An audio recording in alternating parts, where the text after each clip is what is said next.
Kisah Malin Kundang, si anak durhaka.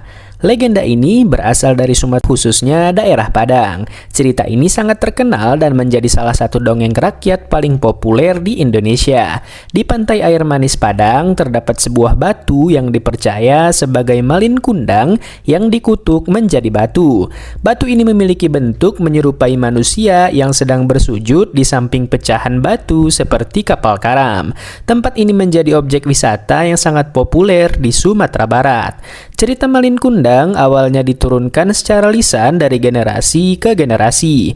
Oleh karena itu, versi ceritanya bisa sedikit berbeda tergantung siapa yang menceritakan. Namun inti kisahnya selalu sama, yaitu anak durhaka yang dikutuk oleh ibunya.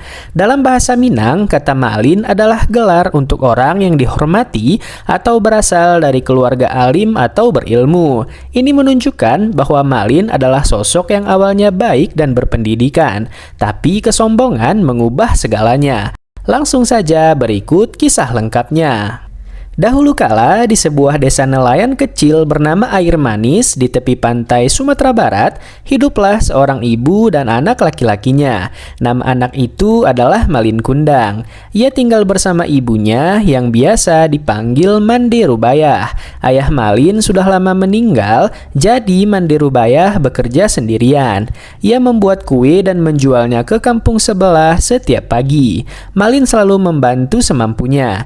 Ia anak yang pintar, suka membaca dan bertanya tentang dunia luar. Saat malam tiba dan angin laut berhembus lembut, Mande Rubayah sering bercerita, "Malin, dunia di luar sana luas sekali. Tapi ingat, kemanapun kamu pergi, jangan lupa rumah dan ibumu ya." Malin mengangguk, "Iya, Bu." Suatu pagi terdengar kabar bahwa sebuah kapal dagang besar datang ke pelabuhan. Kapal itu mencari anak muda untuk ikut berlayar ke negeri yang jauh. Malin yang sudah lama bermimpi untuk merantau sangat tertarik. "Bu," katanya, "aku ingin ikut kapal itu. Aku ingin belajar berdagang dan menjadi orang yang sukses."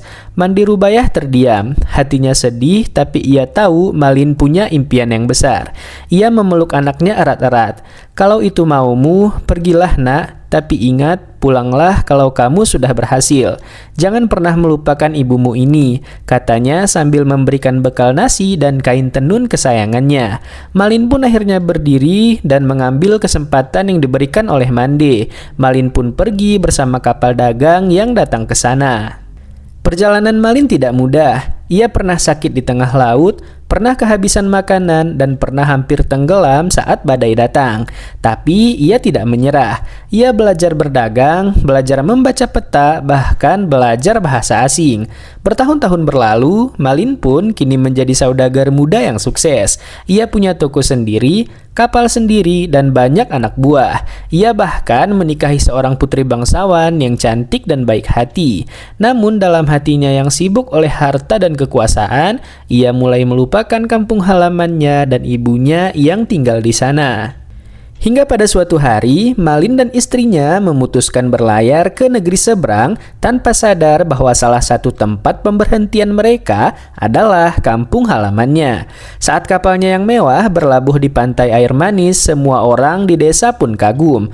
"Wah, siapa itu? Kapalnya besar sekali," teriak anak-anak yang ada di sana. Beberapa orang mulai mengenali Malin Kundang. Kabar itu cepat sampai ke telinga Mande Rubayah. Dengan hati berdebar-debar dan mata yang berlinang air mata, ia mengambil tongkat kayu dan berjalan cepat menuju ke pantai. "Malin anakku," teriaknya. Malin sedang turun dari kapal bersama istrinya. Saat ia melihat wanita tua dengan baju lusuh itu berlari ke arahnya, ia pun merasa malu. "Siapa dia?" tanya sang istri. Malin menjawab, "Ah, hanya pengemis tua, bukan siapa-siapa." Mande Rubayah mendekat dan memegang tangan Malin. "Malin, ini aku ibumu. Lihat, ini bekas luka di keningmu waktu kecil. Ingatkah kau, Malin?" Tapi Malin menepis tangan ibunya dengan kasar. "Pergi, aku tidak mengenalmu." Orang-orang di sekitar pun kaget. Mande Rubayah jatuh terduduk di pasir dan hatinya seperti hancur. Kemudian masih dalam posisi terjatuh dan dengan air mata yang mengalir, Mande Rubayah menatap langit. "Ya Tuhan, jika dia benar anakku Malin Kundang dan jika dia benar-benar durhaka, hukumlah dia agar jadi pelajaran bagi anak-anak yang lain."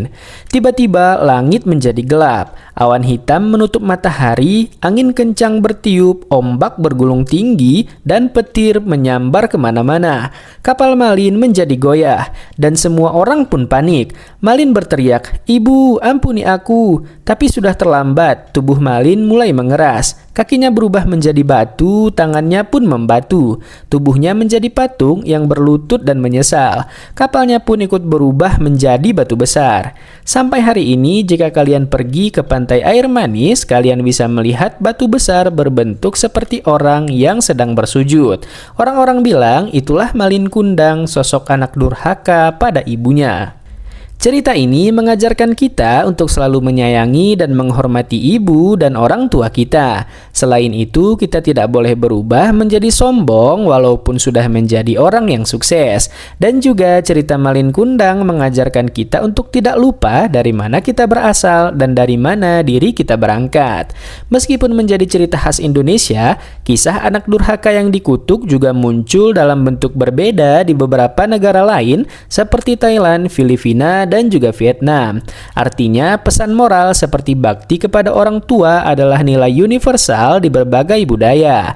Saat ini, kisah Malin Kundang juga sudah diadaptasi ke banyak sekali platform dan media, mulai dari film layar lebar, sinetron, dan serial televisi, juga buku cerita anak, cerita komik, sampai dengan video animasi YouTube. Cerita ini terus dihidupkan dengan cara yang lebih modern agar tetap relevan untuk generasi yang baru.